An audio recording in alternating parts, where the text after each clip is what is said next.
كيفكن يا البت؟ عندي لكم خبر ب1,000,000 دولار، ب1,000,000.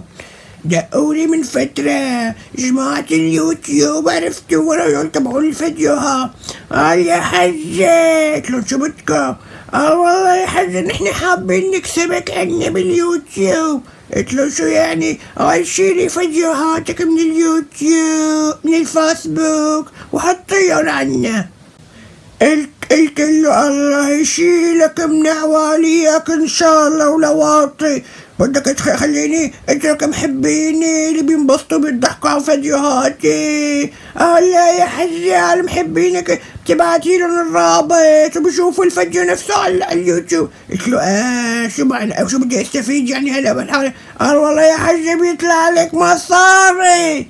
ايش حراسي؟ قلت له مصاري. قال ايه لكن يا حجة بيطلع لك مصاري. قلت له كيف بده يطلع لي مصاري ولا؟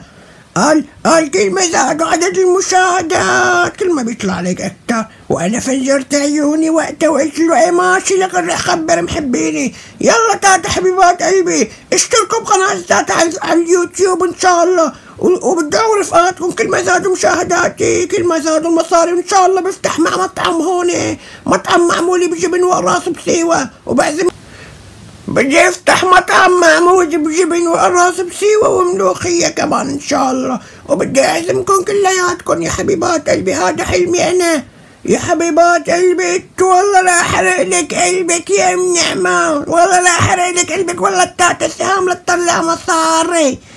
هي حبيباتي ماشي. يلا يا تاتا هلا بحط لكم الرابط باول تعليق وبرجع بنزله. حبيباتي اللي بيشترك يبعت لي الاشتراك. يلا يا تاتا.